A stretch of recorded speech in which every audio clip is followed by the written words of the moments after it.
Hey, it's Les from the TV Dudes. This week, I was lucky enough to chat with Brett Gray, star of the new Netflix series On My Block. We talk about how he got into acting, his background in musical theater, living with his co-stars, and so much more. It's a really fun interview, and I hope you enjoy.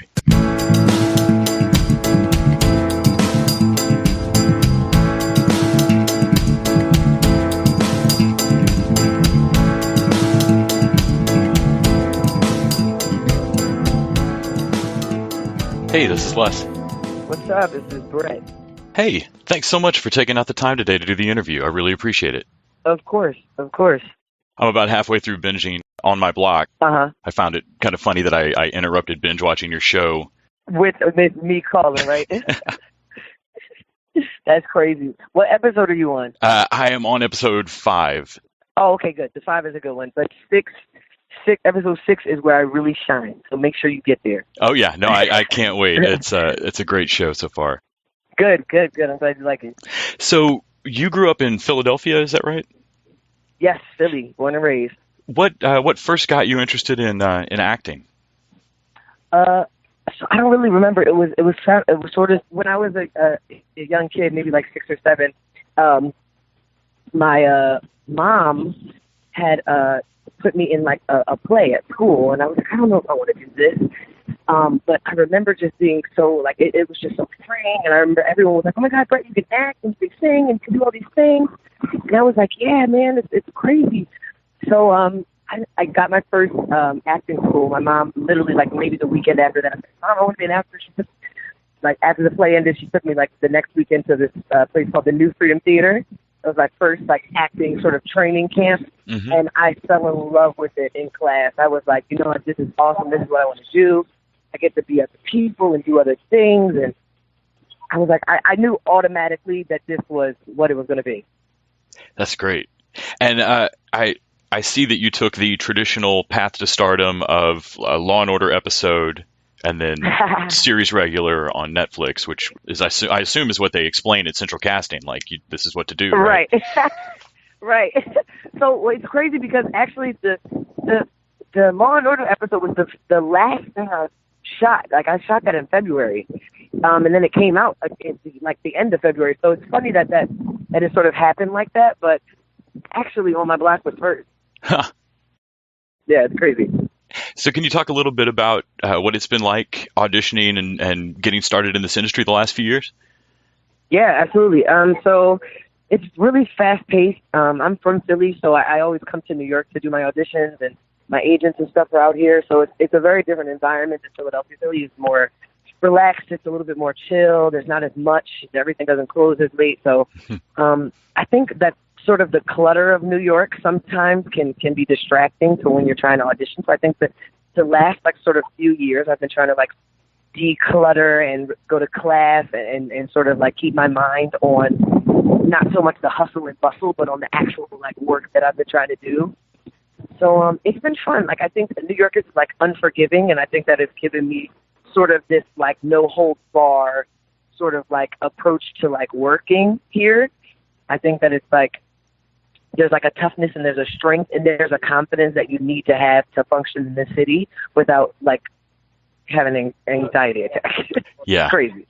Yeah, I love visiting New York, and I don't know if I could live there full time. It's just it's a lot. And LA is cool too. Like LA is more like Philly, I feel like, where everything is a little bit more smoother, a little bit more easy.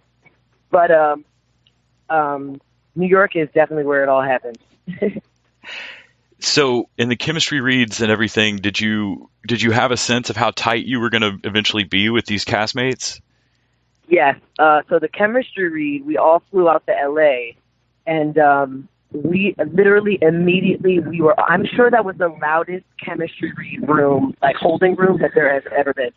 They kept coming in and telling us, oh, we had to be more quiet. We were all so upset. We were like, why is it that all of us can't be on this show? Like, I'm still actually really close friends with a couple other people that auditioned for Jamal as well. So we all hang out when I'm in LA, and we go to the roller skating rink all the time. But yeah, no, it was a really awesome process. And you know what? Actually, we kind of knew who it was going to be already from the chemistry read based on how well we got along. And you guys all lived together, is that right? Yes. So we're all from the East Coast. So when we had to move out to LA, we were like, what are we going to do? If we're all from the East Coast. We can't just, you know, like fly back and forth to film. So we were like, let's just move in together. We'll all get an Airbnb. So Sierra, who plays Monte, Jason, who plays Ruby, and myself all shared an Airbnb in Los Angeles. And it was awesome. Like it was so dope. Like we got along immediately. We all immediately clicked. We sort of, we all liked the house around the same temperature. Like everything about it was just perfect already. Yeah, the little things that crop up between roommates. Honestly, and it's, you know, I find big things don't like harm relationships. It's a bunch of little things that add up. And I think that we just didn't have the little things. We all like to stay up late. We all like the same sort of music. We all like the music the same volume. Everything about it is like, you know, we just clicked. Which is good because we were spending 14 hours on set every day and then coming home to each other in the same Ubers and everything, you know, and then getting back up the next morning, sharing the showers and everything like that. But all of us are neat freaks. All of us are like style geeks. We all would go to the mall together. Like, I just think we have so much in common already that kudos to casting because we just sort of knew. That's great. I had read in an interview with you that you were kind of surprised about or not particularly looking for comedy when you auditioned. Say that for this. one more time. That you weren't exactly, you know, looking for a comedy or looking for a sitcom. Right. And it really struck me because your comic timing, you're hysterical on the show. Thank you. What in your mind were you looking for in auditioning when you came across this project? You know, I'm from New York, so in New York we want to be respected and, you know, known as, you know, like acclaimed actors in our performances, and, you know, everything we do is based in theater and reality, and so I really wanted something that was going to be like, you know, something like The Wire or something where I could really show my muscles and something where I could really flex. And I never thought in a million years a comedy, and this is my first comedy ever. I'd never done it. I'm a funny person, but I didn't know sort of the technique that was required for comedy. So when my agent texted me and was like, hey, there's this thing. It's kind of everything you've been asking for. It's like people of color, people your age. It's a sitcom. It's 10 episodes. He's regular. You'd be playing this kid, and he's complete opposite of every sort of young black male that's being represented on TV. And I was like, yeah, but a comedy? And they were like, just trust us, you can do it. And it turned it out to be incredible. I feel like this job is sort of a dream come true, like for first sort of big thing to like land, to be a show with a diverse cast and all my age about children that grew up like me. I feel like it's like, whoa, you know, it's kind of just felt, it was awesome. Yeah, I feel like the show is doing so many things right. Right. And the casting is just absolutely great throughout. Mm. Did your roommates get to, I assume, hear your EP in progress? No, actually they didn't. So my EP comes out in August, but they've heard, so I wouldn't say all of them, but, you know, Sierra and I were super close and we stay up later than Jason. So, I would like seeing her snippets of stuff. So she knows like my songs and she knows the lyrics. And sometimes I catch her on Instagram stories, like singing my songs or something, but she's never heard them with the tracks in the background, with the mix and the mastered vocals and everything. So she just knows the words and me singing it live. And is Easy Days still the title? Easy Days is the title, yes. It's a sonic retelling of like my first heartbreak story. So I was like, I really want to do something that's sort of like an ode to the music that I kind of shaped who I am as a person and as a singer. And I was like, you know what, I'm going to just do things, and I want my tracks to sound like they're samples, but there are actually no samples. I want it to feel like it's the early 2000s or the late 90s. I want it to be nostalgic, and I want it to remind you, but also with the fresh take and spin of like the sounds from today as well. So I'm so excited about it. I assume music is something that you've always done. Yeah, so On My Block is, again, not only my first comedy, but the first thing I didn't have to sing in. I come from musical theater. I'm always singing in shows and always doing sort of performances and readings and workshops and stuff where I always have to sing. And, you know, for the first time I was like, you know what?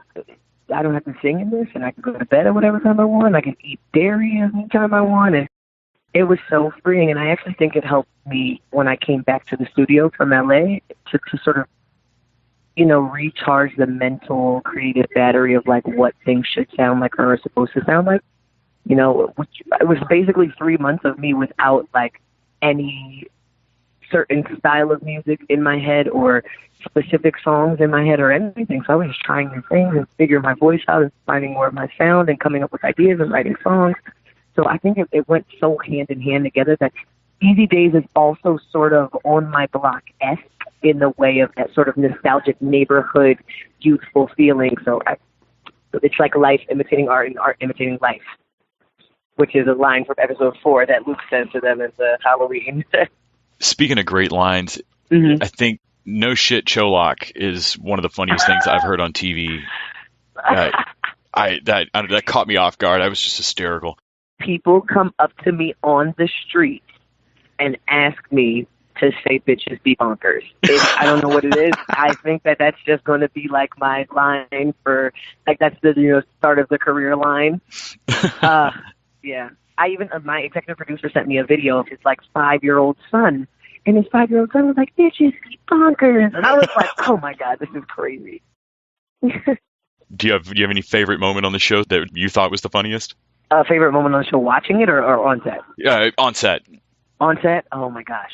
So in the Halloween episode, there's a moment where it's actually funny because it's not even a big moment in this, like in the actual show. Mm-hmm. But Ruby's character asks me to order a lift after we get egged thrown at us, and I don't know why, but it was 4:00 in the morning. We were so tired. It was so cold, and it was like the last shot of the day. And Jason looked at me and said it, and I said it back to him, and he started busting out laughing. He laughed so loud, and we just never got it together after that. Honestly, we had to do 30 takes of that scene. It was so funny. Even the producers and stuff were like, okay, guys, it's time to rein it in a little bit. Like, we need to make our day. But I don't know why we were just so tired that it was just so funny. And then I watched it on the show, and it was barely a thing. I don't know why, but it was great. It was so much fun. Yeah, I remember the scene you're talking about where he looks back and like, well, what exactly constitutes an emergency? Yes, what exactly constitutes an emergency? The shot that he asked me, it's so funny because we did coverage of him in like an over-the-shoulder close-up, mm-hmm. and they didn't even use it. I just think he was smiling so much they just used the shot like a wide. It was so funny. That's great. Yeah. I always think it's ironic sometimes that starting your career young ends up giving you a different experience than the age group that you're playing. Right. Does your high school experience match Jamal's at all? Not at all.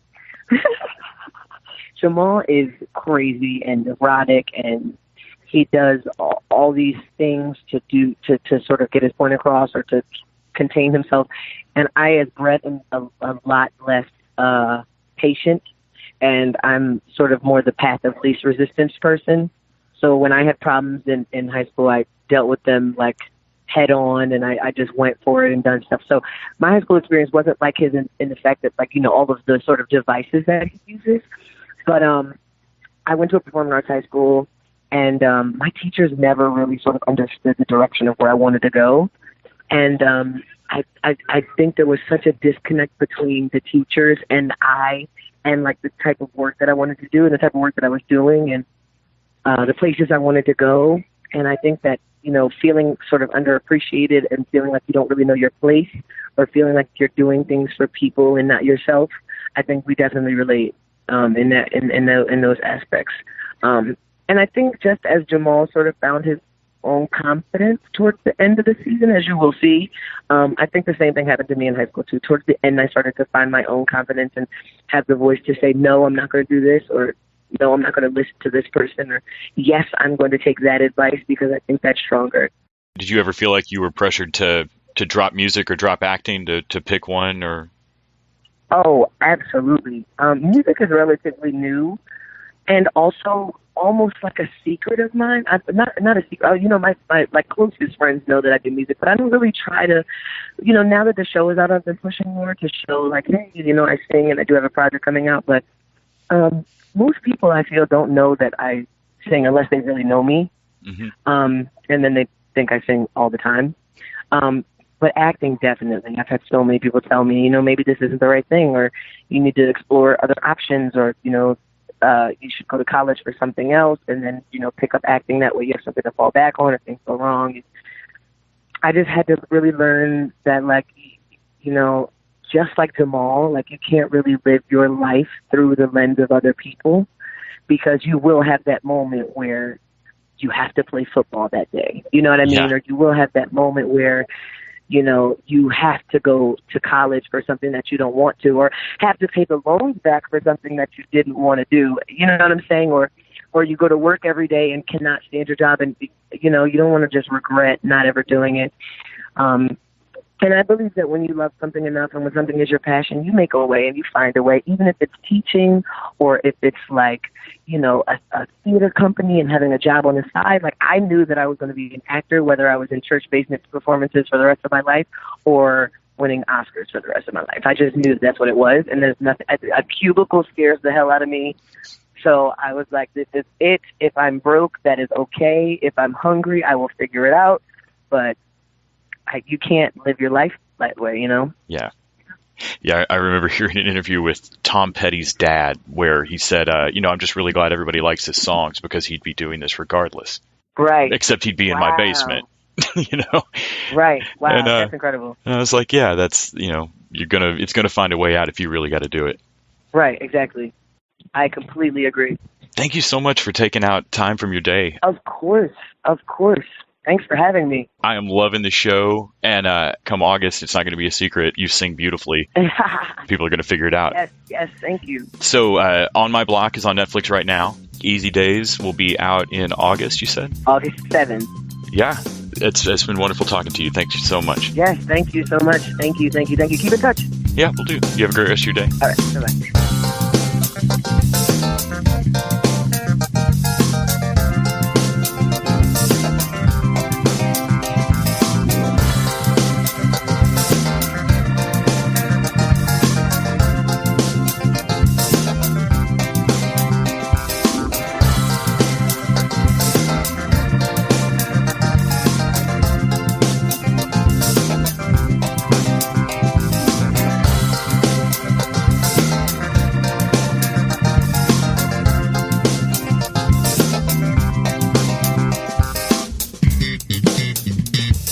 The TV Dudes is an independently run podcast and a member of the Permanent Record Podcast Network. We are exclusively listener supported. If you'd like to help us out, please go to patreon.com/TVDudes. You can like us on Facebook and Twitter at TV Dudes, and help us out on iTunes by giving us a 5-star rating and writing a review. To find out more about us, go to thetvdudes.com and permanentrcrd.com. I'm Grant Davis. Thanks for listening.